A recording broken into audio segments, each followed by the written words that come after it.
What's up, everyone? I'm Jake from Garage Gym Experiment. We also have Adam from Garage Gym Lab, John from Garage Gym Life, Joe from the Garage Gym Competition, and then Andrew from GORX FITNES. So we've collaborated together on a survey that dives into basically running a business from your home gym. We all collaborated on spreading the word, and it's a little bit different than just one. So we have a number of different questions that we'll go over around the home gym businesses, and then just some other miscellaneous questions in 1 second, and then we'll dive right in. All right, so these first questions are relatively basic, really just to get to know the audience or who's answering these questions. So there might not be some discussion, but you guys stop me if you have something to add. So number one, how long have you been a home gym owner? The most popular answer here was 1 to 5. About 45% voted that way. And when I think of that, it's primarily people starting a home gym during that COVID period.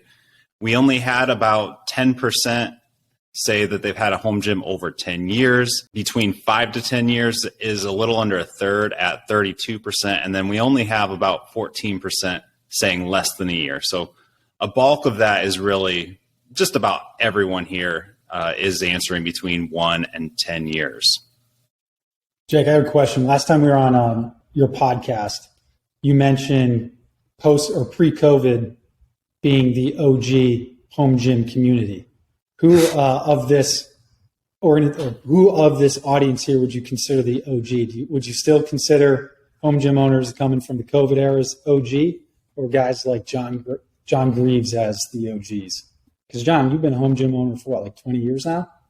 Yeah, 21. 21 years. Jeez. Yeah, I would consider all of us OGs, maybe John being the most. I think John probably started his media when you're in diapers business still? a little bit before me. I think John's had a home gym, but it took him a lot of years before he actually started producing content. Right. Yeah, I didn't like immediately start doing anything as far as content. Really, it didn't kick off until maybe 2017. Yeah, about 2017. I started doing like a blog and stuff like that, just getting my thoughts out there, but in 2016. But 2017 is when I really kind of said, hey, let's just see what we can do with this. But as far as having a home gym, my first home gym was in 2001. Right. Did you always have aspirations to start a business with your home gym? Like, how did that idea come to fruition? Of having a business? Yeah, using your home gym as the platform. Well, when I was deployed to Iraq, I remember I was sitting outside Fallujah in between, missions and stuff. And I just decided I wanted to get back into writing. I had originally, when I first got out of college in 95, I wanted to be a reporter. And just because of the way things went, I ended up not doing it. So I had not really used my degree. And so I decided I wanted to start writing. And it was just like, well, you need to write about what you know about.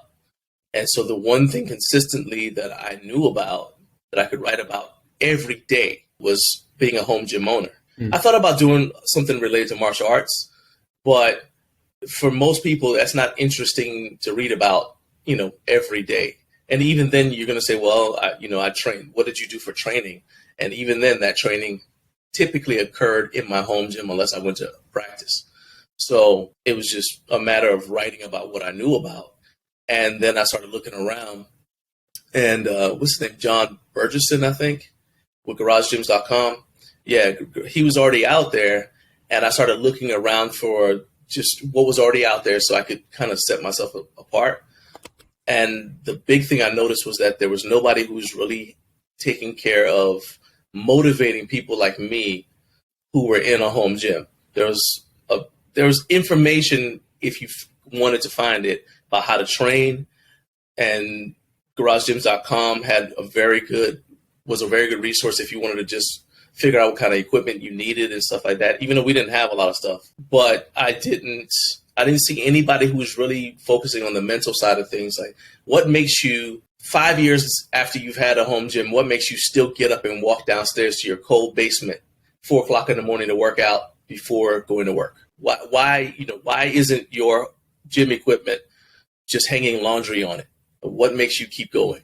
And so my thing was, let me see how I can be the fuel for the fire for these people, to just give them a little bit more, to just one more day, keep pushing just one more day, and that's how it started. Dude, I skipped my workout this morning, but I'm motivated now. I'm so ashamed. Right after this. So thank you. You've got one competitor. Yeah. Did you guys start all your home gyms around the same time? Were you sort of this like similar cohort that started in 2017-ish time frame? I think Jake and I started, we launched our Instagrams like a month apart, like just totally randomly. Oh, really? And it just so happened that I have Lab in my name and he has Experiment in his, which I actually didn't pick up on until like earlier this year, that we were even synergistically connected in that way. But yeah, I started my home gym in 2016 with no aspirations of running it as a business. It was simply an opportunity for me to get my training in while we were trying to have kids, and I was driving 45 minutes to work. It just wasn't sustainable. So it was simply recapturing some of my time. And then in a similar way to John, it sort of evolved from there, where I had a passion for writing, had wanted to start blogs in the past about things completely separate from home gyms, but ultimately, kind of like what you said, John, wasn't something that I could find myself writing about every day. And this was one of them. So that's sort of how it started for me. And yeah, that was 2017 as well. Okay. Jake, Joe, is the same for you for pretty much time frame? I was 2013 when I started my gym. So I bought a used bar, about 500 pounds of plates, and a bench with some more stall mats. And I was doing like 2 workouts a week in my garage as my way of saying, like, do I like this? Does it work? Can I stay focused? Smart. Do I have any issues? That kind of stuff. And then in November that same year, I pulled the trigger, bought my rack, a couple more bars, different things like that, and canceled my gym membership and went all in. So that was almost, or just over 9 years at this point. And then in terms of starting content, I have to look back. I know, so similar to what both of them said. So I started my first blog when I went and got my master's degree. You had to have a blog for writing, and I found I liked it. It was cathartic. It was a nice way to get ideas that were jumbling around in my head out and kind of like flesh them out and make them valid, instead of just this thing that kept bouncing around in my head. And when I finished, I was like, hey, I want to keep doing this, but I also don't want to work 40 hours a week as it was instructional design with my master's, and then write about it in my off time and talk about it in my off time and all kinds of stuff. So I started writing about gym stuff, so home gyms, lifting, just in general. And then as I got more and more into the community as a whole, it became more focused on the home gym space. So awesome. And then just for me, I think I started either 2015, 2016, and I started utilizing it more after my first daughter. And I didn't have any like business aspirations. It was just something that I saw a lot of value in months later, and like started looking around. I was like, oh, there's really not much home gym content out there. I think this could be a business. So I, just started something and did something every day for 6 years, and you finally got something. So yeah, you're all living pretty simple. I mean, I think that there are going to be more people who want to do this. I'm seeing more people try to get into this a lot sooner than I did. Well, obviously, because they see it as a possibility now. So when I started my home gym, there was nothing about home gyms. I mean, nothing. So what you'd have to do is just like, first of all, we were still getting magazines from the store. So I had a subscription to Iron Man magazine, and I would get the workouts in there. And they had a section that was a little bit by Steve Holman and Jonathan Lawson. And it was home gyms, a little bit home gym centric in the terms of the kinds of exercises they recommended. It was a lot of dumbbell stuff, not a lot of machine work and things like that. But now you got guys, all you have to do is turn YouTube on or Instagram or something like that, and you put in home gym or garage gym, and a lot of things are going to pop up. So you see, like, it's kind of like, you know, Henry Ford knew about cars, but he still had to say, hey, this, like, be a visionary in the sense of saying, okay, this is a way to make money, right? But after he did it, you notice how fast other car companies came along once they saw that he could do it. It's similar to gym equipment. You know, somebody comes up with an idea, and then all of a sudden you see a bunch of people copy it because now the idea is out there. And in fact, that's actually social proof in a way. If people start to copy you, that means it's a good idea. Yeah. Yeah. Jake, you've had a number of product designers in the home gym space on your podcast. And I'm always so impressed by how many of them started from their garage and just tinkering, right? I mean, like, that's a business in of itself. And even if you only sell one product, I think I would venture to say, though this is obviously not a question we asked in the survey, but I would venture to say most people, I lost my train of thought.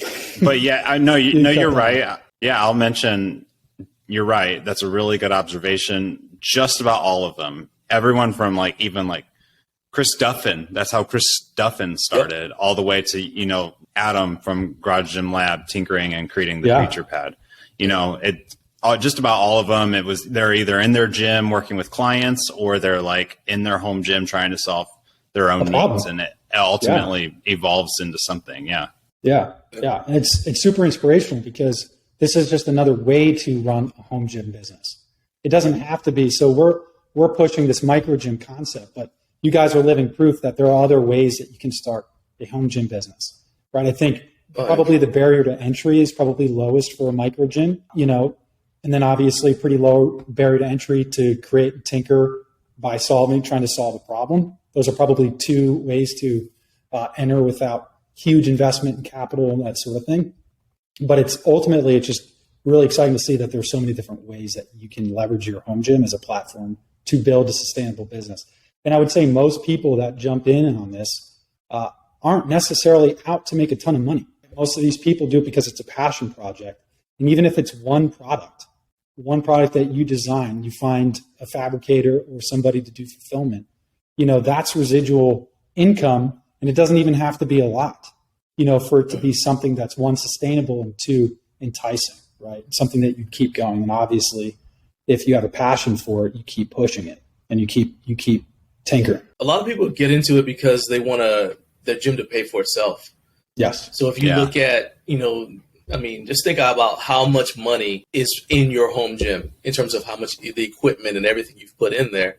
Well, I mean, even if you did it like most of us, where you did it like a little bit at a time, you don't really notice the cost, but that's a lot in there. And so especially like guys who do equipment flipping, like they'll buy stuff and sell it and that kind of thing. They're doing it so that they can, you know, essentially have their gym equipment for free. And then I know guys who have turned that in itself into a business. Like they'll go find equipment for you. You're like, I'm looking for this, and they'll go find it for you.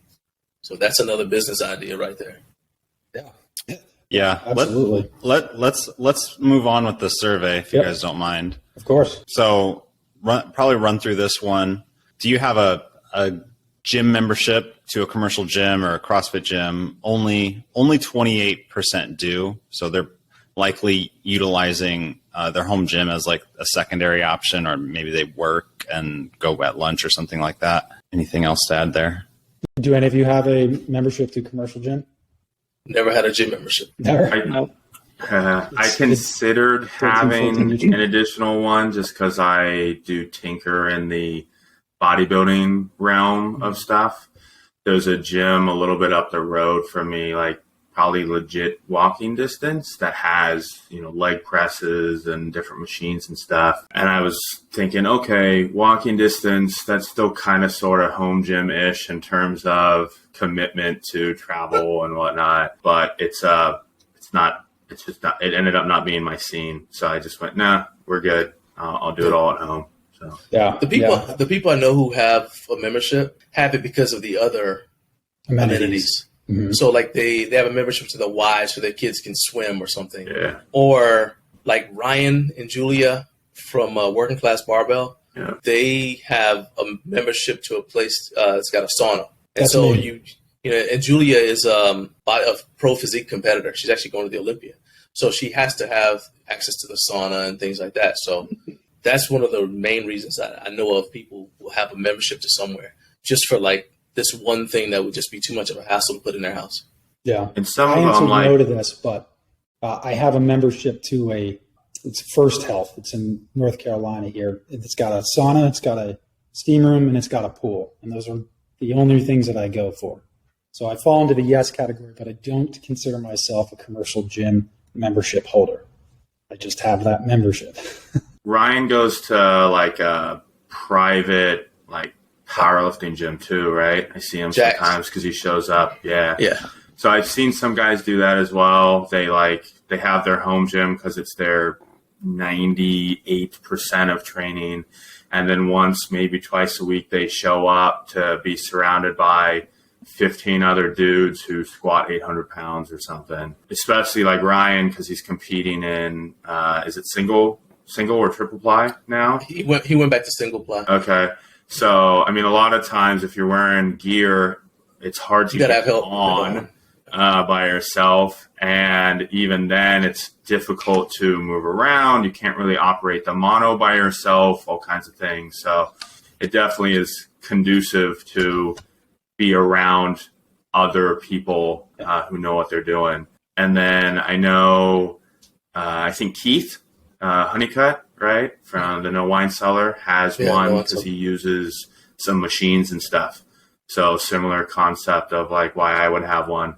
You know, my gym doesn't have an abductor machine or something, or a leg press, or, you know, some of these bigger, meatier machines, one-offs that I'd like to use, but just will never have in my garage kind of thing. Nice. All right. Next up, what kind of workouts is your home gym best equipped for? So the number one answer here was powerlifting with about 43% of the votes. Bodybuilding, number two, with 32% of the votes. CrossFit or Olympic weightlifting, just under 19%. And then strongman, about 8%. So bodybuilding and powerlifting make up the majority here. So this is the average for all of us here. Does this reflect mostly for you each individually? Is that about the right split too for each of your audiences? That whole circle is probably me. Like I'm probably spend about half of my time powerlifting, another good chunk of it bodybuilding. I dabble in some strongman, and you could probably call a few things I do CrossFit / Oli. Yeah. I would say this aligns really well with what the Garage Gym Experiment data usually comes up with. The thing with strongman is you need so much specialized equipment now. They're constantly, whatever competition you're going to, they'll say, okay, now we're gonna do this because they're trying to attract competitors. Yeah. So they try to have these extra cool things that nobody's ever seen before that you can compete on, which means people probably don't have it. And it's tough to say, okay, I'm going to just stock my home gym with all of this big, bulky stuff that will basically match whatever possible thing a competition promoter might decide to use, and that's kind of tough. So the thing with powerlifting is, at its core, you really just need a bar and a little bit of space. Yeah. The same, I think, can be said for the CrossFit style community of home gym owners, because CrossFit at the games and other events are always introducing a new implement. And then this is my observation, but there's always seems to be a rush by affiliate owners to get that, especially competitive affiliate gyms, to get that implement or that piece of equipment. And so it gets very expensive pretty quickly to equip a CrossFit style home gym. There's like the piece of equipment back here that my microgym purchased for me, so thank God. But that's a really expensive piece of equipment. And that's just one of all of them. Like, you think of your Concept 2 rower and skier and all that stuff, it adds up fast. Yeah, John, I picked up. Oh, go ahead, Adam. I was just going to say, I think when you look too at where programming is heading these days with, guys like Juggernaut, AI, power building has become sort of the flavor of the last couple years, so to speak. Whereas before that, I felt like it was really heavily geared towards powerlifting. But I think as people are starting to age a little bit, maybe looking to expand their training, a little bit more versatile, protecting their bodies, this whole power building concept has really gotten to be pretty popular. So to see this at 74% between the two of them, I think is really telling about sort of where fitness is heading in general. Yeah, for sure. Yeah, John, what I was going to say is, so you mentioned strongman and the implements. I picked up a log off Marketplace, was it like a year and a half ago or something? And the first comment I get was, "Oh, it's a really small log. You're going to need a bigger one." Yeah. And I'm like, "Oh, cool." So you got to have like 4 different logs to be able to compete in strongman, right? Like, so yeah, it becomes a barrier to entry to the sport because, my wife's got to have a log and I've got to have a big one, but then the comp might use a smaller one. And then I need 8 different Atlas stones. And, I could have a MB Power Center stone of steel, but then that's not exactly a concrete stone. And yeah, it's crazy. Yeah. It's basically, like you said, even with the log thing. So like when we were live streaming for Relentless, and I was talking to one of the competitors, and they were pointing out how the log might be the same diameter, but the hand placement is a little bit different. And that's tough on your wrist. So if you're serious about the sport of strongman, you want to have multiple kinds of logs so you're kind of familiar with whatever you might run into. You got to have a lot of Atlas stones because as the weight goes up, the diameter increases. So your hands go further and further away from your body, which you don't get with the stone of steel. Yeah. So it's, it makes sense that a lot of people don't, they'll do. What I have seen people do is like they'll go in together to buy equipment and they'll just all put it at one person's place. Yeah. Yeah. There's, talking about home gym business and opportunities.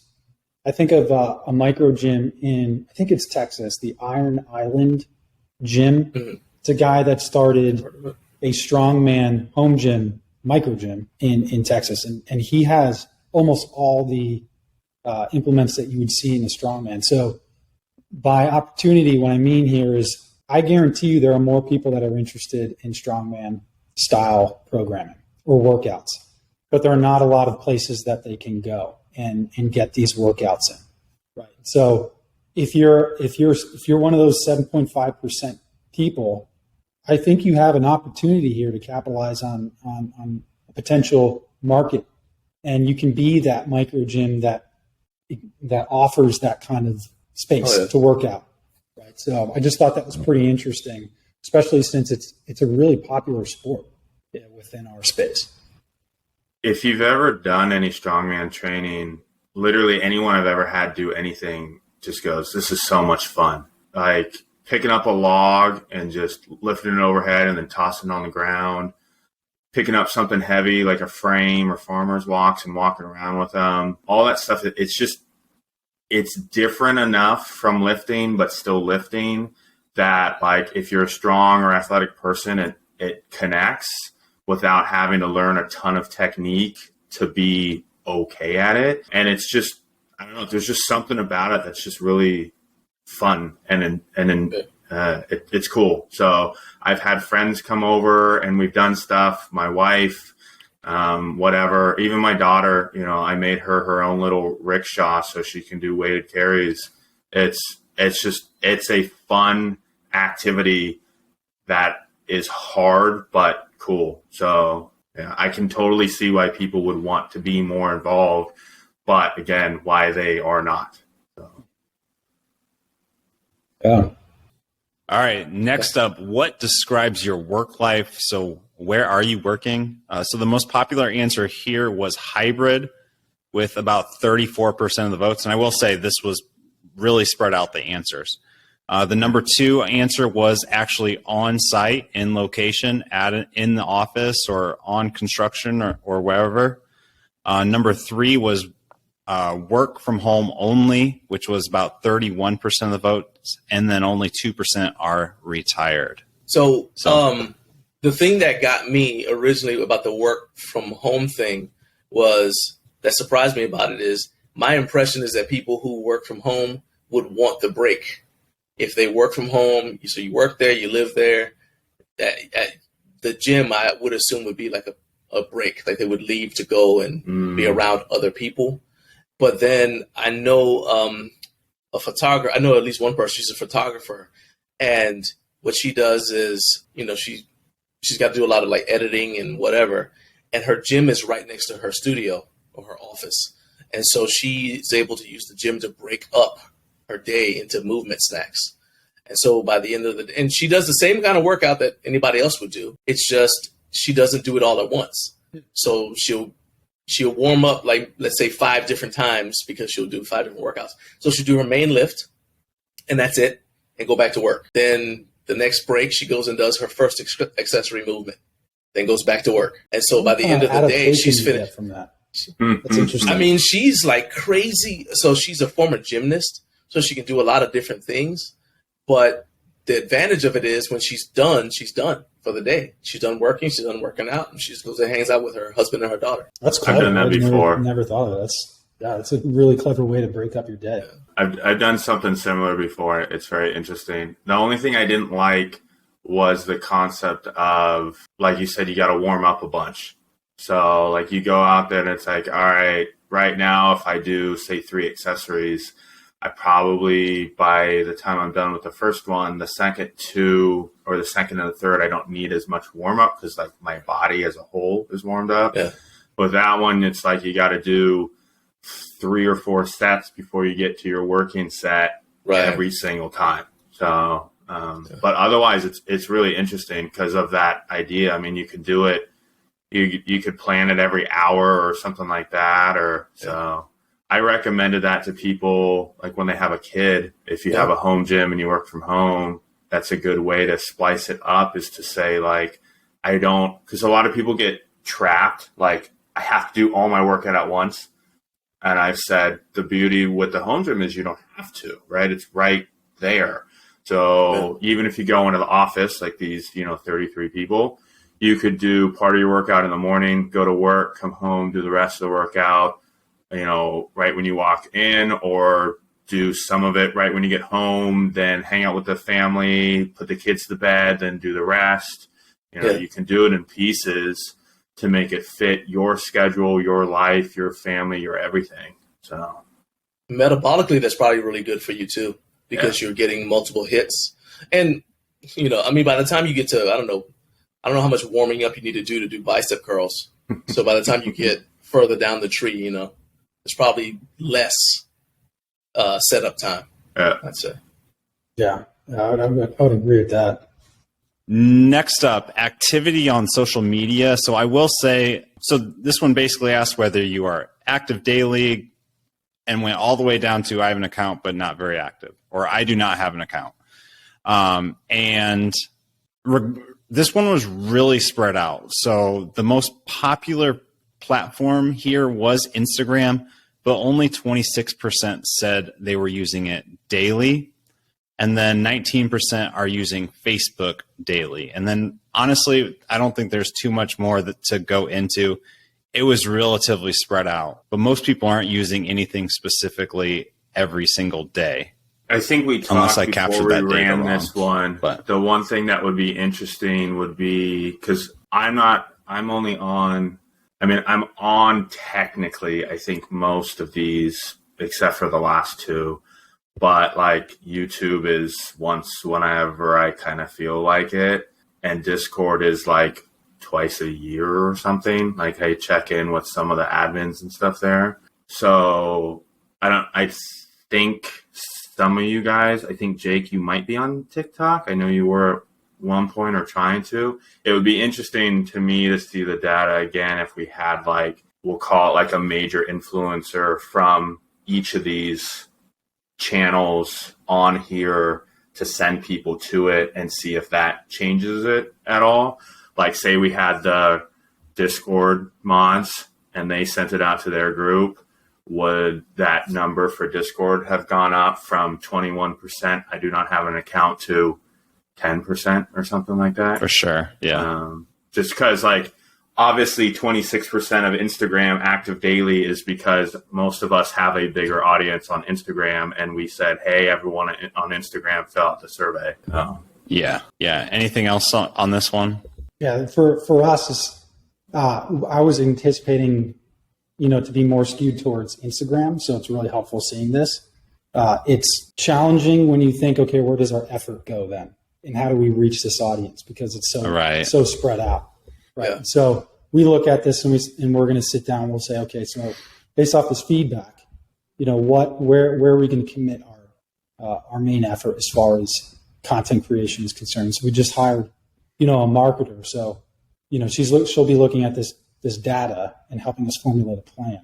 And so this is actually presents a challenge for us because now we got to look at and hone in on 2 or 3 and then broaden our scope down the line. The interesting thing for me is mostly the activity level, like per day. Like I know on one of the podcasts, Jake, you did with Adam, you guys talked about being content creators and how like Instagram has changed, especially this year in terms of engagement levels and stuff like that. I think we've all found that, right? And I used to find Instagram as a decent communication tool. I'd put out like a change for the competition or something, and almost all of my followers would see it. Now, if it's not like something really big or something entertaining, it just doesn't even make the algorithm. Like it's like 200 people see it and then it just disappears, which I would assume on the rest of the channel, since people are saying they're not even there daily, would mean like YouTube's maybe a little bit different because you can check in and kind of get caught up a little bit more. But like Reddit, for instance, and Discord, there's enough content flowing through those channels that if you only show up once a week, you're going to miss 85% of it. So it's just How interesting. are you guys responding to this? This seems like a challenge as content creators and influencers. Do you look at it and say, it is what it is. I got to figure out how to make my platform work with the algorithm, or have you taken a more long-term view on it? And is there going to be a shift in your platform? How has that affected you guys? Beyond the reach, obviously, we understand that the engagement is lower because of it. For me, it just my constant search is always for where people are, because essentially what I see myself doing is just reporting on what it is. So the stuff I post on Instagram is essentially I saw somebody do a thing and I'm reporting on that thing. Well, there's no point in doing that. And so that's not time sensitive. It doesn't matter when you see it. You see it. But if I want to put information out to you that's time sensitive, for me, it just reinforces that the need to have a mechanism for communicating that I own, I guess, So whether that be the email thing or even text messaging, just there's got to be a way for people to not only reliably get the information, but also know and expect that you're going to be putting something out reliably on a specific schedule and to expect it. So if they don't see it, they go looking for it. Like, hey, is this in my spam or whatever? Because if I put something like Joe was saying, if I put something on Instagram, people may not see it. They don't even realize that they missed it. So they don't say, hey, I haven't seen anything from John. Let me go find out what's going on. So it's, it just reinforces to me more that social media can't be your primary delivery mechanism for important messages, important information. Yep. Yeah, I agree. All right. Do you plan? So number one, did you participate in the Garage Gym competition last fall? 64% of those answering said they did. And then 91% believe that they will do it next spring. So pretty high answers. So it also kind of tells you like who's answering these questions. Yeah. It's probably the most passionate within the community. Those like when I think of Garage Gym competition, I think about the most active within the community. It's like a way for them to show their just support the community and join it. So I don't know, Joe, Do you have and then we also had, Joe, I'm not sure if you went through the follow-up questions as to why they didn't do it or why they don't think they'll do it. Did you have a chance to look through that? Maybe you could give us some insight into why someone wouldn't. Yeah, I did. Yeah, so the interesting thing over the last couple of years, I'm sure has been similar when you guys have conversations with companies around growth and targets and different things. You know, I had 1,200 participants in year 3, so that would have been 2020. Then I had 1,000 last year in 2021, and then 1,000 in May, and then a little over 700 here in November. And so that would tell you that the numbers are going down, which is a bad thing. But part of that is also, we know we had the bubble, right, during COVID. So you had these hundreds of, not thousands of people who showed up to their garage to lift because that's all they could do. And they went, oh, well, every single competition on the planet is canceled. Let me go ahead and do this one. So I think we're a little more right-sized at this point, it seems like.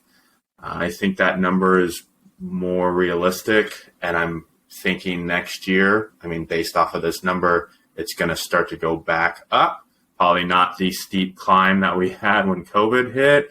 But that's all right. As long as we start to move more in a normal direction, we're good. So those numbers make sense to me. Who competed in the fall and who's going to compete in the spring. I know that the spring is also the bigger of the two events just because it's been around longer. It'll probably continue to be that way for a while. And then in terms of the feedback on why people don't plan to, so there was kind of 3 main themes, and it kind of jives with what I've heard from other people. So one is I don't know what it is, which is okay. Yeah, I mean, obviously there's still gonna, no matter what, there's gonna be people who have never heard of it. They've either never listened to the podcasts, they've never gone on Reddit, they've never, whatever different thing. They've just missed, right? Like we talked earlier on the last slide, they've missed whatever that communication was that I've been a part of to promote it, and they don't know what it is. Number 2 was people saying, oh, well, I don't compete or I don't powerlift. That one is frustrating to me because that means that I haven't conveyed the message cleanly to some of that group. They've made up an idea in their head that the garage gym competition is powerlifting. They're not powerlifters, so it doesn't fit. And what I've tried to explain to people over the years is, John said it perfectly in the beginning, powerlifting, you just need a bar and some plates and some space, right? So pretty much anyone who has a home gym can be a powerlifter, even if they don't specifically train for a bigger total. And that's kind of what I've tried to push, is that concept. Like, if you put this on your calendar, you have something to work towards now twice a year. By having something to work towards, even if it's monitoring that you're not backsliding or something, it pushes your training, it keeps you consistent, keeps you involved in the community, etc. So that's the group that I feel a little slighted on. And I don't mean it from like they're attacking me, but like clearly I'm doing a piece to the puzzle wrong. And I think the third one was like, I already compete, so I don't need this. And I just went, okay. I mean, if you've got overlapping commitments and stuff and you're in the USPA or IPF or whatever it is, that's cool. No big deal. I totally get that's some people's jam as opposed to this. So, yeah. So those were the 3 kind of standout ones. They didn't know what it was. They had clearly a misconception as to what it was. And then they just already had their competition needs met elsewhere. That's awesome. I'm excited for these mini GGCs too, dude. Like this, that looks pretty awesome. Yeah, they're fun. People had fun with it in June.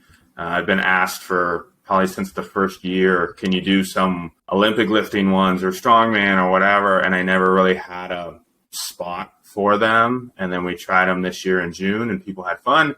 So we're going to do it again here in December. And then someone had a really cool idea, which I won't do this year, but I'll do next year, which is they said they wanted like an advent calendar for lifting. So next December, we'll run it where we do every day will be a different lift all through the month of December. Submit, upload, track, whatever.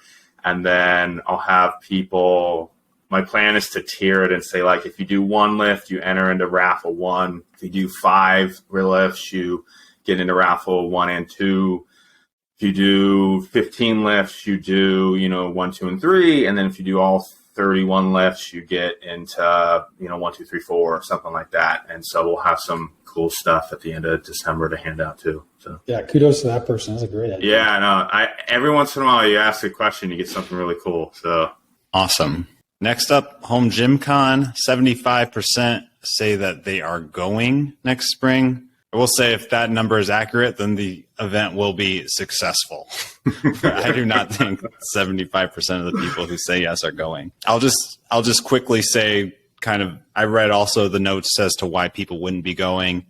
All are very understandable. I think the big one was they're just really far away, and it would be quite an investment to get there. Number 2, they didn't know what it was. And then number 3, their year for next year is booked. I don't think there was too much more than that, other than they just didn't see it benefiting them enough to make the trip. So do these numbers align? No. I would say, do these? It's like a running joke now. Yeah. French Lick is honestly in the middle of nowhere. So, Jake, I keep telling you, you got to believe. Yeah. You got to believe. That's funny. I doubt he lives anywhere near French Lick these days. So here's the thing: you get there, and the first day here, he comes walking in, and you find out he's got a home gym. Oh man, I'm a big fan. Something like that.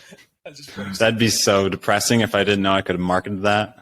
So yeah, I had my back problems, so I started working out at home. Well, you just Ed asked Rob that, right, on the home gym. Yeah, he was like, "Oh, that sounds cool. I might come." So yeah, and then he was like, "Is Larry Bird going to be there?" Right? That's right. Right. Yeah. That's the standard question I've been getting. I said it on the podcast. I think with you, Andrew, I just don't know how to respond to that yet. Or no, it was with you, John. I was like, I don't have a good comeback for that yet. You just start telling people yes. Yep, we'll be there. We'll be there. It'll be 75%. Yeah. That's it. Yeah. Like, hey, look. That's hilarious. All right. Do these numbers? Hey, you know what? You got to get a cardboard cutout of Larry Bird. Yeah, that's what I was thinking. It just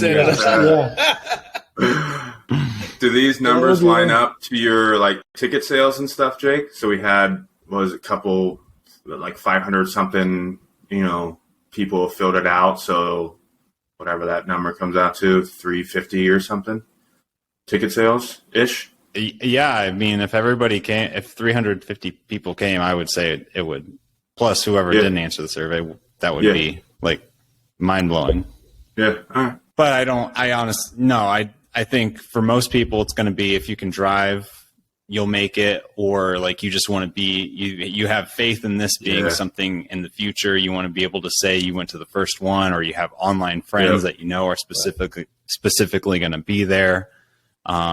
I think, or if you're a vendor, you want to meet the most passionate home gym owners, then that's why you're going. It's not necessarily because you're going to see some sort of huge ROI in as in your workouts or from selling stuff, but you could, there could be that potential. Ed Cohn's going to be there. So, I mean, there's a huge ROI on your powerlifting career. So there you go. All right. Next up. So now we're getting more into the sort of running a home gym business questions. So how many hours a day is your home gym occupied or used for a workout? And most of the home gyms aren't being occupied more than a couple hours. So 12% say less than an hour. The bulk is 55% saying 1 to 2 hours. 2 to 5 hours is 27%, and only 5% are saying more than 5 hours. Where do you guys fit in this? Obviously, Adam, your 9 to 5 is in there, so you spend many hours there. Yeah. Where would you each fall into these answers? I'm in the 2 to 5 hours. Well, you said use for a workout. So if just me personally working out, 1 to 2 hours. But then I have a guy who comes over and back up. So people know I have a home gym. And so fairly, periodically people will say, hey, I need to come work out with you. I'm sure that's happened to all of you guys. And occasionally they actually come. Out of the ones who I say, yeah, you can come or whatever. So I got a guy who's coming over. He's an amputee, and so he's doing.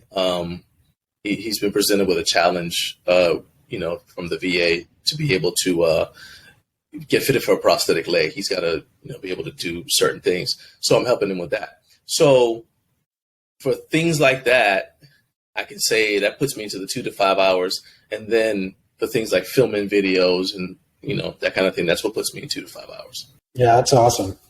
This is a good question because it just shows that 55% of the people, their gym sits empty, right? And so this applies to us, and the reason why we were asking this question is partly to see how much of that time is your gym sit empty, right? And if you're someone who's expressed interest in starting a microgym or home gym business, there are a number of hours in the day that space sits empty, right? And then so the idea is using this asset to return on your investment, give you some return on investment. So if you fall in between those 2 to 5 hours, there's a lot of hours in those days, or even less. There are many hours in your days that you can convert that into capital. Yeah. Another interesting one for you, Andrew, for probably a future follow-up question would be how consistent are your workout times?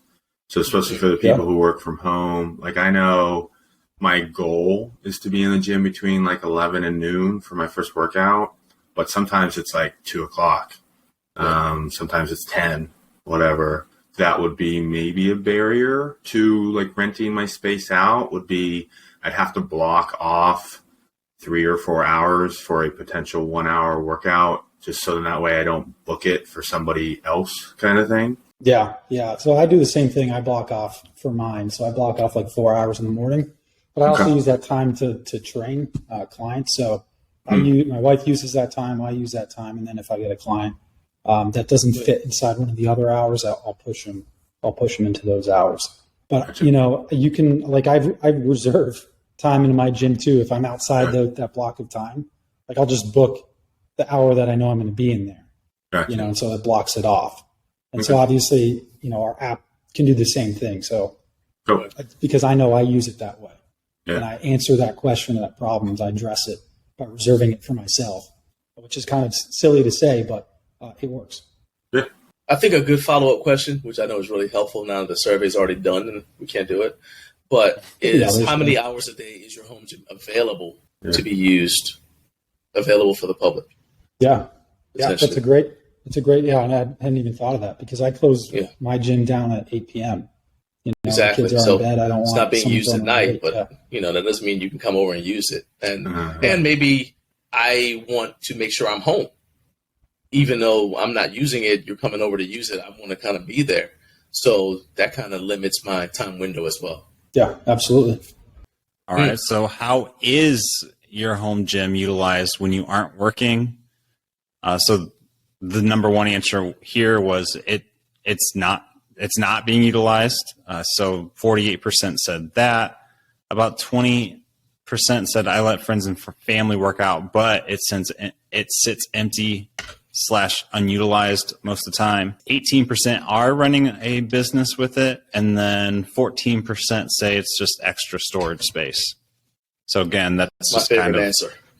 Kind of what we've seen in the last question. Yeah, for sure. And I'm surprised by 18%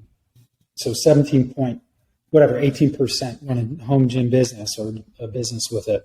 That is a lot higher than I thought it was going to be, a lot higher. So that's encouraging to see. When you pool all of you guys together, this is much more representative. These are much more representative data than I guess a one-off with one influencer or one account. So that's super surprising, but also encouraging.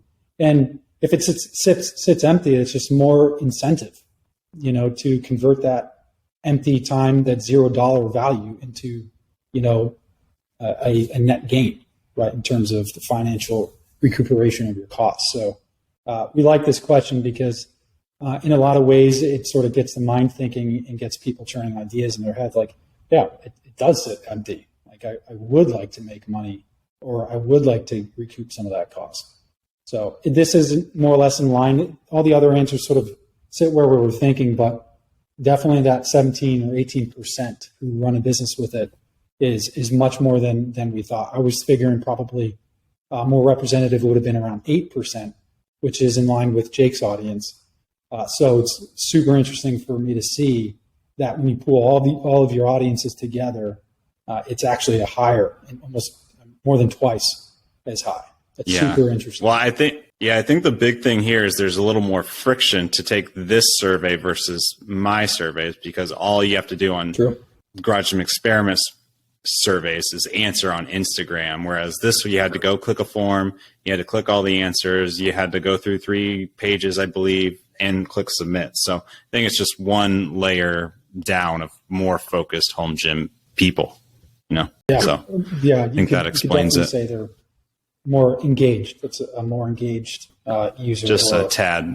It'd be interesting to see, since I know we didn't have the time to cut this by our specific accounts, but since we did ask the question, like, who brought you here, I wonder if John's group who answered would be higher on that one, or maybe even Andrew's, since technically Andrew brought a decent chunk of people. You'd think people following GoRX might already be more likely to run a business. Right. Or John, since he works with a lot of people who do run businesses out of their home gyms, would they be more likely to have answered that way because they're personal trainers or content creators, whatever it might be? Just wondering if that also influenced the data. Yeah, certainly a good follow-up. I mean, even if we just do it offline, finding for our own edification, understanding how each audience respond to these questions, I think would be certainly valuable, probably for each of us. All right, what level of interest do you have in starting a side hustle / business out of your home gym? The most popular answer was very interested. That was 38-ish%. 33 are somewhat interested. Only 15% are not interested.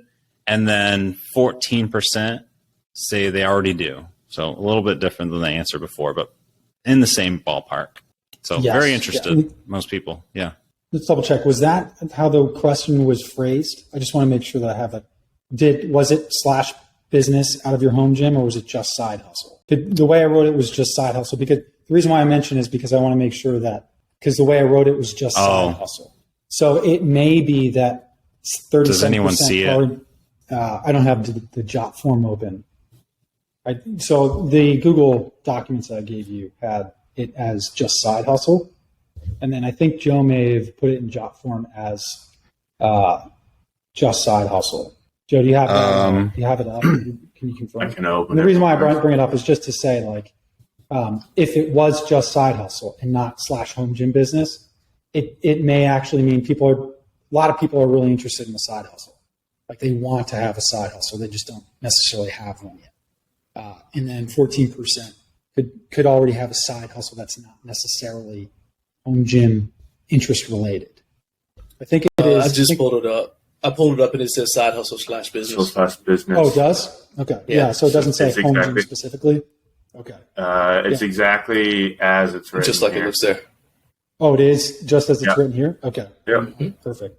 Well, that's very revealing. That's very encouraging from our perspective, right? Because this is the exact audience that we're going to be trying to market to and reach, and then help and serve through our affiliate success program. So, this is awesome, and I'm glad that you tweaked it to say that.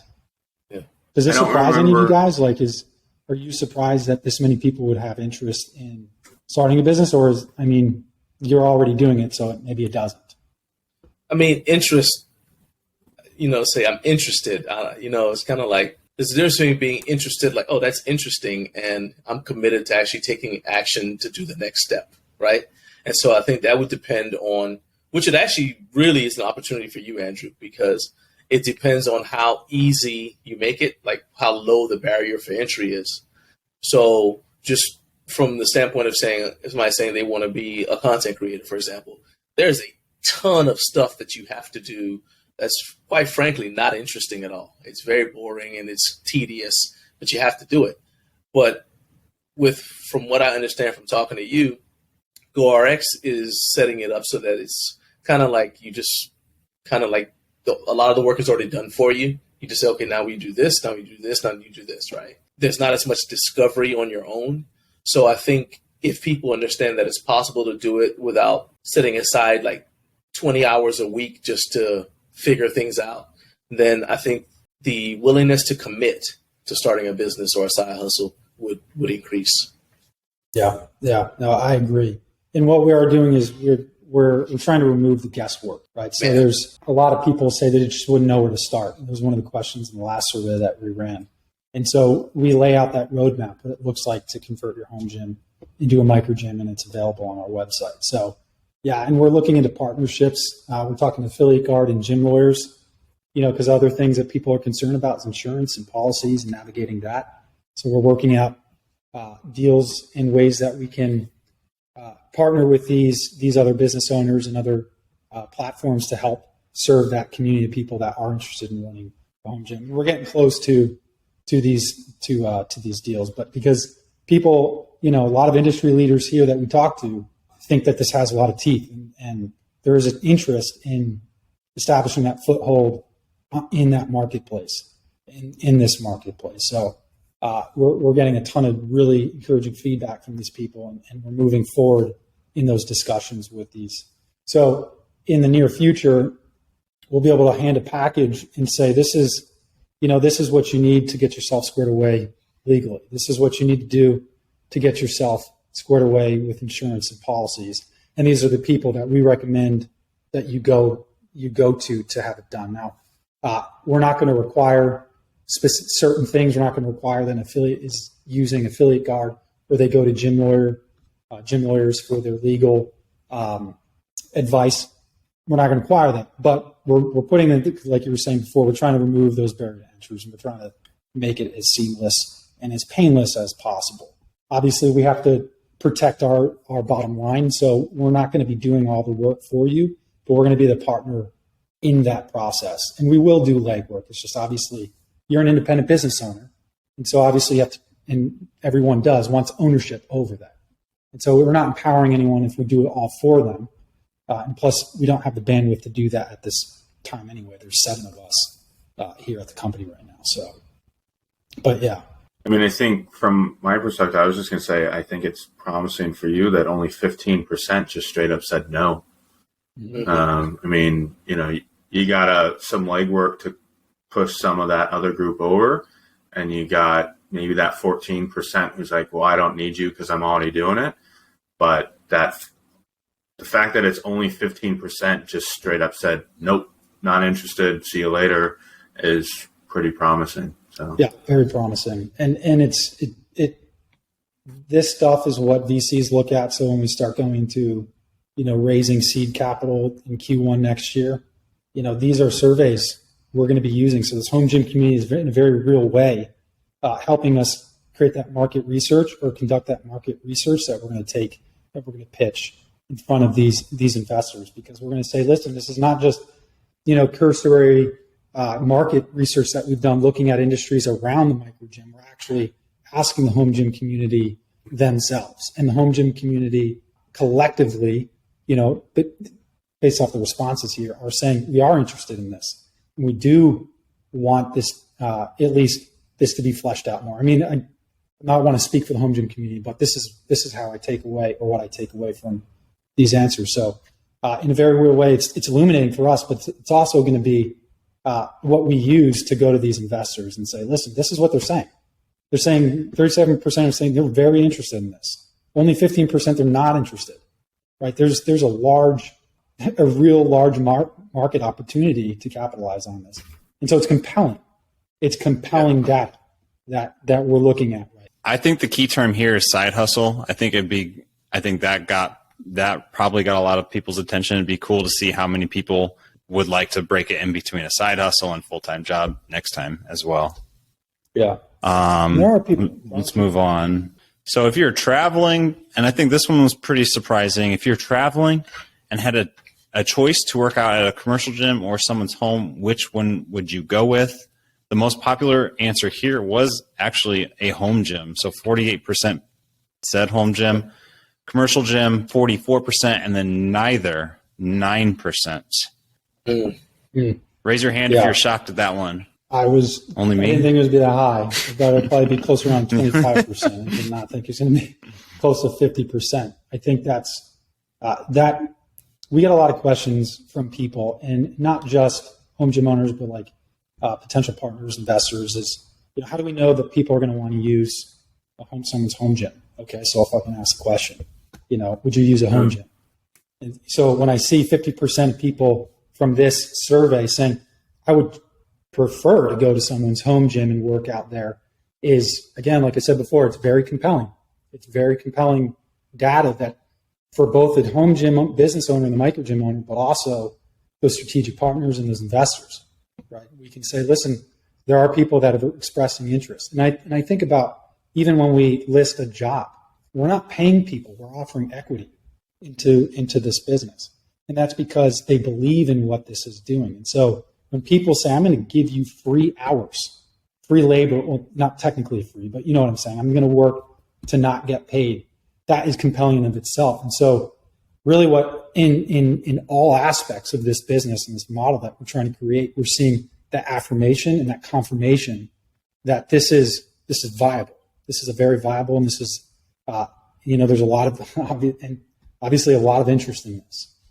So yeah, those two questions were two of my favorites, and two of some of the most important questions when you take a step back and you look at it from a larger scale and say, hey, as an investor, this is supportive data that says there's value in this proposition. Okay, so when I was before 2010, if I was traveling, typically something with the military, I would use it as a chance to look for equipment, because Rogue Fitness didn't exist until, the CrossFit Games were like 2007, right? So Rogue hadn't come along, right? So the only places where you could find home gym equipment were like, they make the Iron Mind and places like that. But now people have a lot of options for home gym equipment.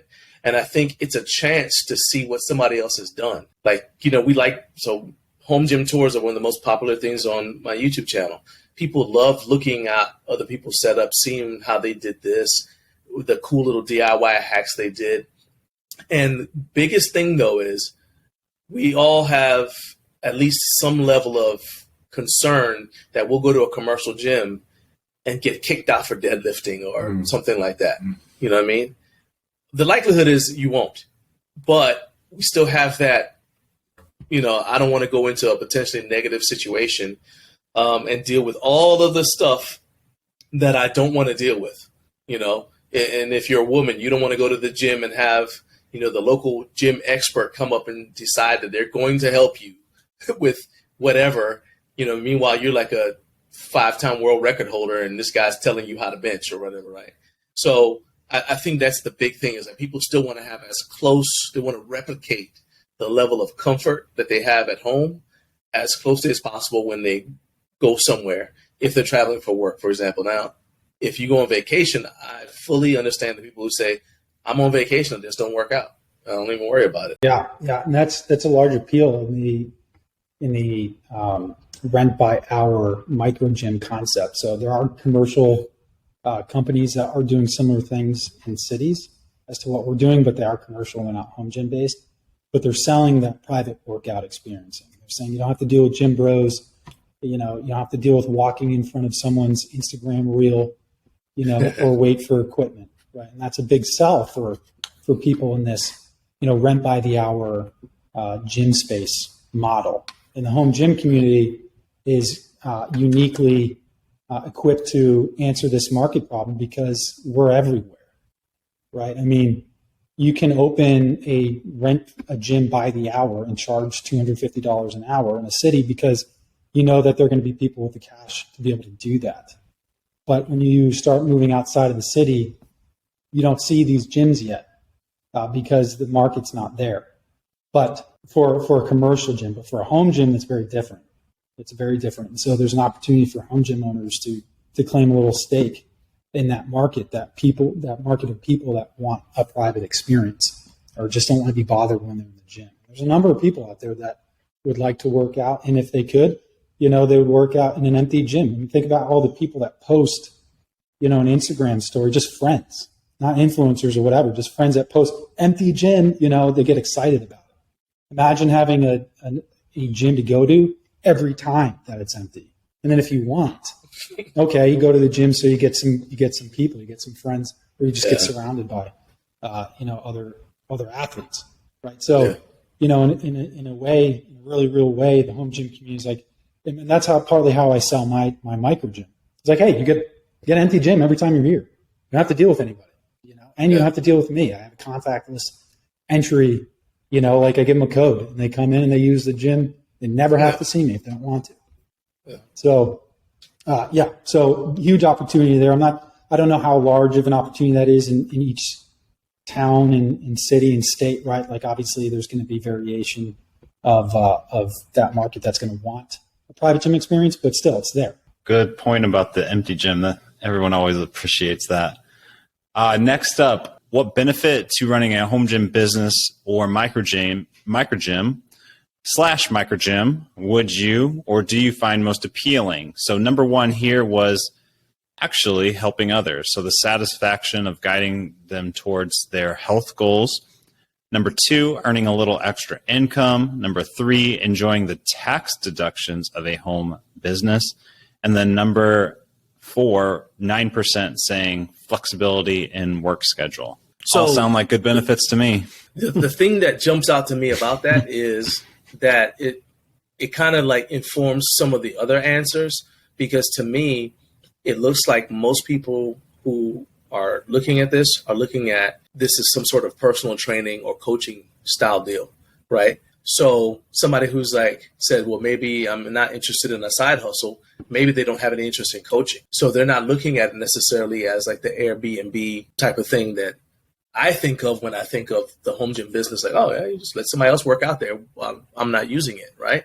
And so that's interesting to me because it seems that people are interpreting home gym business as coaching. Yes, yeah. And what we find is actually the majority of people that start these businesses, these private training studios, obviously we're pushing the term micro gym, are trainers.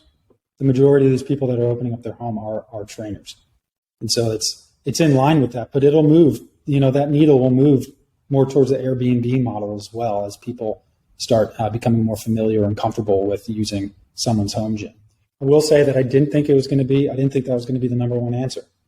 Yeah. But it gives me a lot of hope in humanity, right? Like, it's not such a selfish endeavor. It's, truly a want to make an impact in other people's lives. But it's certainly in line with, the spirit of the home gym community, right? It's such a generous community of people that it shouldn't have been surprising to me. What's that thing Mark Bell says? Making the world a better place to bench press. That's a good one. I heard it. Because Kabuki's is just making the world a better place through strength, right? Yeah. I think the tax deductions one is probably the most interesting to me, and one that I think people would be very interested in being more educated on. Yes. I'm not an accountant, so don't take this as like qualified advice or anything, but we talked about, sort of paying for your gym over time. Yeah. If you can legally write off these as a business expense, then it's a pretty compelling reason why you might want to create a micro gym business. I would argue it's the most compelling reason why. Yeah, I think it is too. It is the most especially if it's a reason. side hustle. Yes, especially if it's a side hustle. I'm not an accountant either. We are looking into bringing accountants on our success team, but I'm not an accountant. But I can tell you my tax deductions this last year were the most I've ever seen by a lot. So there's very real ways to write off. And I know some tips and tricks to for a home gym business owner to use, and it's very compelling. It's very compelling, and certainly something I imagine you guys do it too, right? Like this is something that you do and reap the benefits of. Am I right? I can't be alone in this. Am I alone in this? Oh yeah, one? absolutely. Yeah. Oh no, yeah. Yeah, I mean, like I had, so our house is built in the mid 70s. I think the garage door is the like original garage door opener. So it's got to be 25 to 30 years old. I've greased it and lubed it up a whole bunch of times. And at this point, I'm like, every time it gets cold, you can hear that thing open from a mile down the road. So I'm like, it needs to go. On top of the fact that it takes up more space and whatever. So I just bought one of the side mount ones. So it'll go on the wall, tucked back in the corner. You won't even see it because of the way my garage is laid out. I won't have all that stuff up above. It won't look shoddy. It'll be almost completely quiet. And I get to write the whole thing off on my taxes because it's part of my garage, which is part of my business. Yep. And like, even when I mentioned that, I was talking to my mom the other day, she's like, I never even thought about that. Like, It's a home improvement piece, but it's very applicable to the garage gym space. I'll talk about it when I do my walkthrough on my gym, when I do an updated tour. There you go. Like, easy, done. And then, I can do affiliate links to it and whatever else I want to do. But like, just the tax write-off piece of, there's $600 or whatever it was, that if I was a normal human being, I would have been looking for the cheapest option, $150 because I didn't want to write it off because I can't write it off. So I can buy a nicer piece. It comes out as a benefit in multiple ways. Yeah. So. Yeah. And there's residual benefit that you can reap from this tax deductions too. Yeah. Right. Like I wrote off 30% of my mortgage this last year because 30% of the square footage of my house is utilized for business. I have an office, a home office that I tally up and add that square footage to my garage gym. And I'm able to write off 30% of my mortgage on a year. So there's residual tax benefit in addition to the one-off purchases, right? Like the air runner, that's tax. Yeah, it's a write-off, because it was made specifically for my home gym. You can also do home improvements. You're alluding to that, Joe. Like, you can fix up your driveway. So long as you can tie it into business-related activities, you can write off the improvement on your driveway. Do you need a walkway to your side door, your side entrance for your garage? You can write that off because it has direct and applicable relation or activity to your business. So, you probably can't do a whole addition unless that addition includes a garage and an office space, but that doesn't take away from the very real and impactful benefit that these tax deductions afford you, right? I mean, if you sit with your accountant and you're trying to be strategic about it, you're looking at all those opportunities, right? So I include my cell phone bill, I include my Wi-Fi, I have subscription services that are streamed to my garage gym on a TV, can write those off. I use them for personal reason too, but I have clients that come here and throw on the TV, bam, business-related activity. I just benefit because I live at home too, right? So obviously you need to consult your accountant on that, specifically to your situation, but you can even knock yourself out of a higher tax bracket. So if you're a higher income earner and you made say $10,000 in purchases because you fixed up your driveway or whatever, and you bought a piece of equipment, that deduction is subtracted from your total earnings. And so there's opportunity to knock yourself out of that higher tax bracket so you actually get, taxed less. So, these are all ways that you can take advantage, and you may never have a freaking member. Like maybe you don't care to have members. Maybe you're one of those people, because we get calls from people that they don't actually care to open up their home gym to users. They just want to explore the benefits to these tax write-offs. Okay, well, you and your wife go ahead, or you and your husband go spend, buy your gym membership from from your home gym business, and bam, now there's income that you could show for that business, but it's coming from you.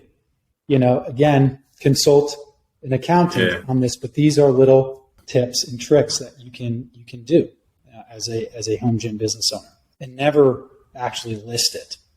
I would recommend actually running a business if you're going to do that. I don't know if you could get in trouble for doing something like that. So I doubt it, but the IRS is about to hire 87,000 new employees, so maybe they will start digging more. It's like in sports, right? It's not illegal unless the referee sees it. So Yeah, I'm not advising that. We'll see. No one's advising that. Well, let's move on. I believe this is the last question. So, awesome. What would be the most helpful tool for you to run a home gym business / microgym? So easily the number one answer was a company that helps home gym owners navigate business, basically navigating a business for home gyms. Number two, an app to list the host your home gym on.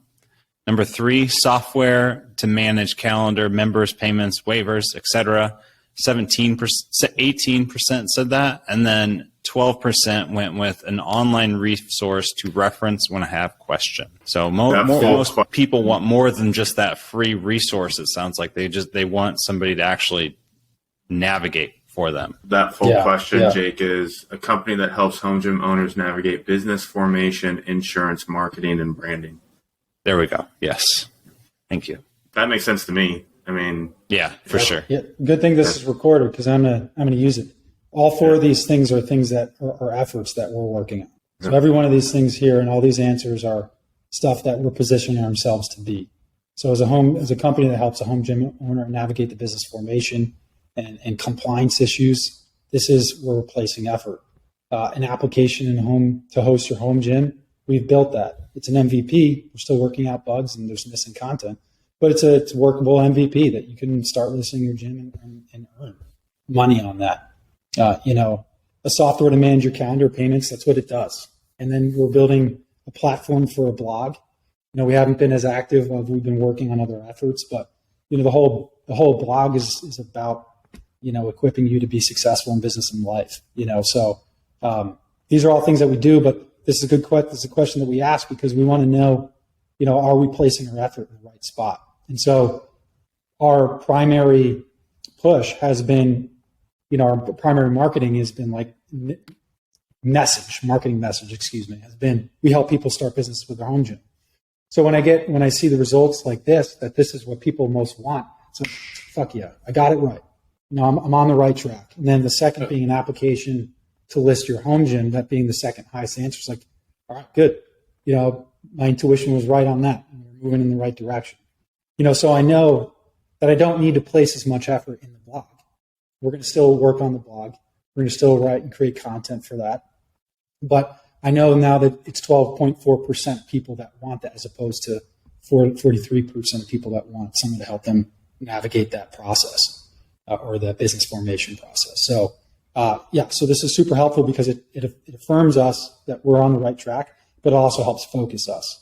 Because a business can't do it all. Like we can't do everything, obviously. And so we need to know where to place our effort. And so getting these answers is super helpful because, like I said, it helps us focus our effort.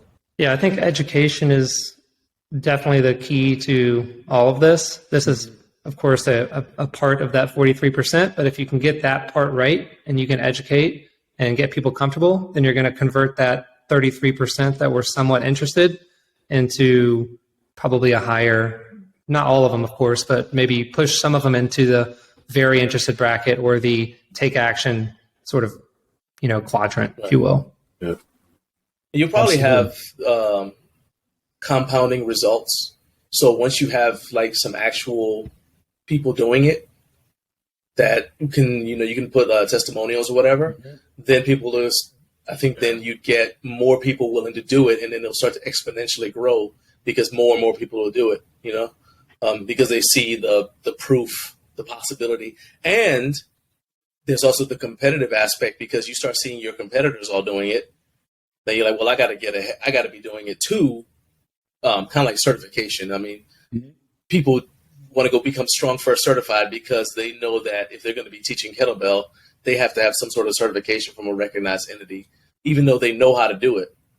And so there's incentive to go get Strong First certified, just as an example. So I think the same thing would happen for your company as more people start to do it, because then that you're going to start getting all those different stimuli that will make people want to jump on board for whatever reason, fear of missing out, and the fact that, the competition is doing it. This is just something that you do. Yes, exactly. Exactly. Wouldn't even have anything to add. That's perfectly articulated. Did this surprise anybody? Where would you, if you were going to put yourself in someone's shoes that would be interested in starting a microgym? So you all have your businesses, and obviously that's where your effort is. But if you put yourself in someone's shoes, where would you find yourself falling? It's like, I imagine, Adam, you'd be the education piece if you're speaking to that before. Do you guys have any comment on that specifically?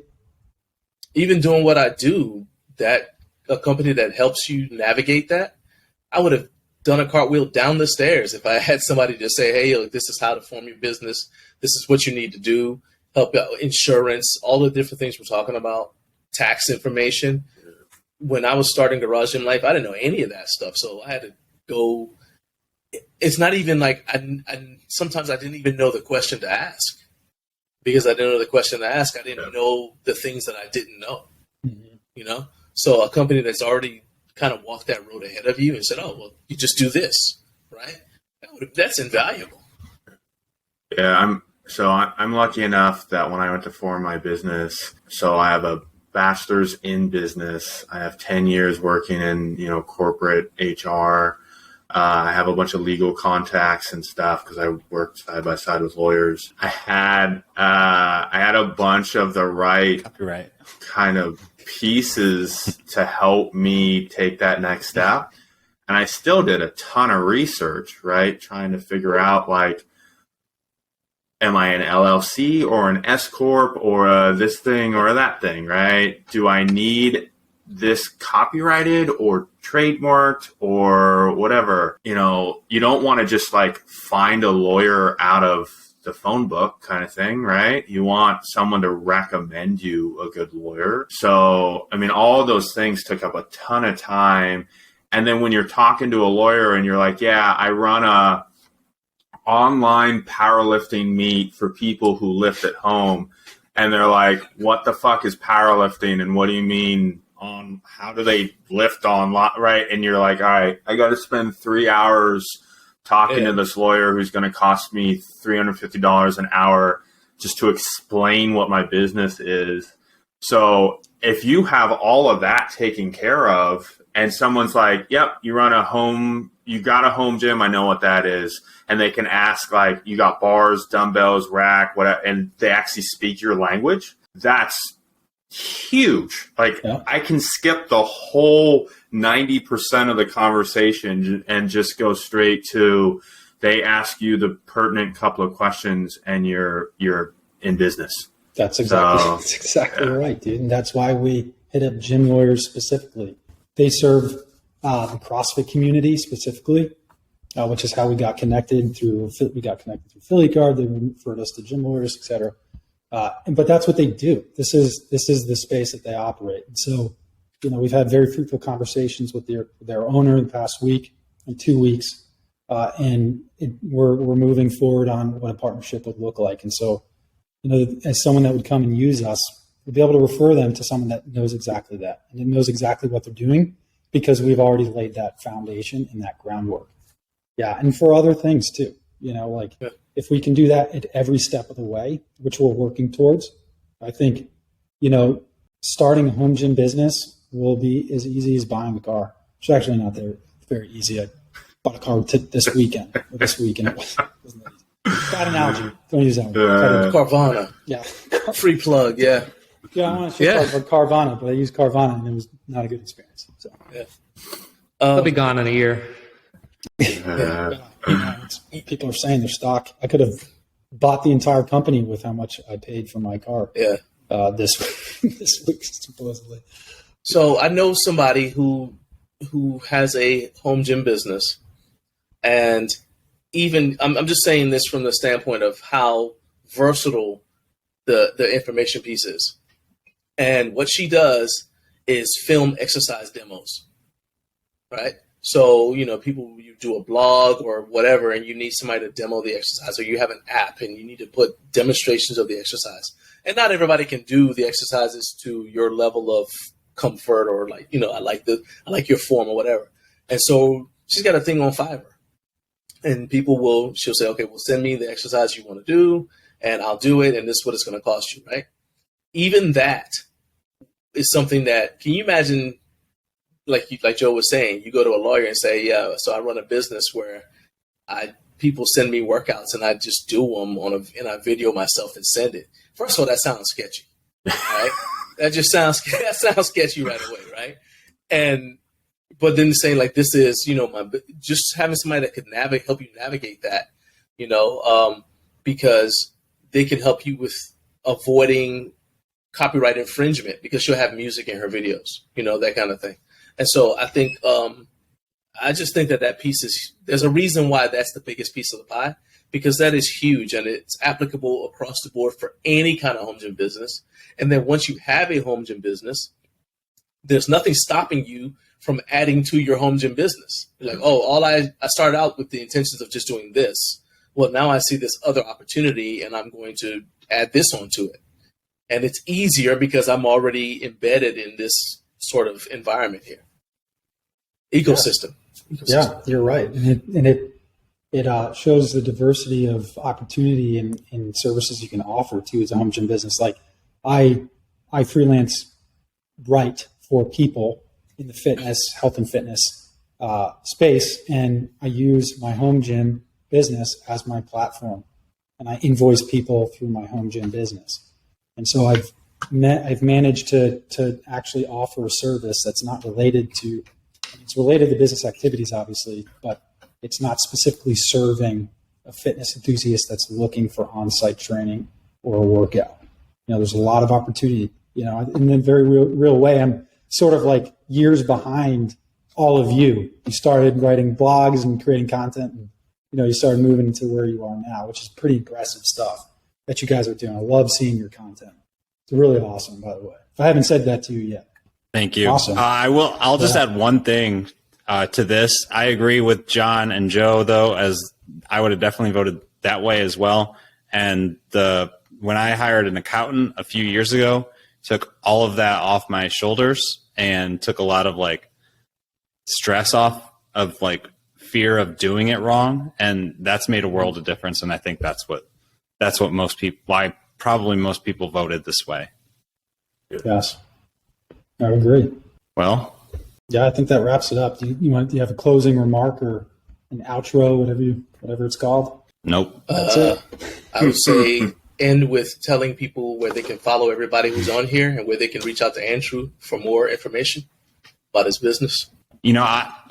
I'll just say we'll make sure everyone's links as to where to follow them and check out their websites, and I'll make sure Andrew gives us the best links to where he would want to be discovered as well. So we don't need to go through everybody's tagline, but we'll make sure to add those into the description. So if you're here 2 hours later, I'll just say if we're here 2 hours later, if you're still listening, thank you.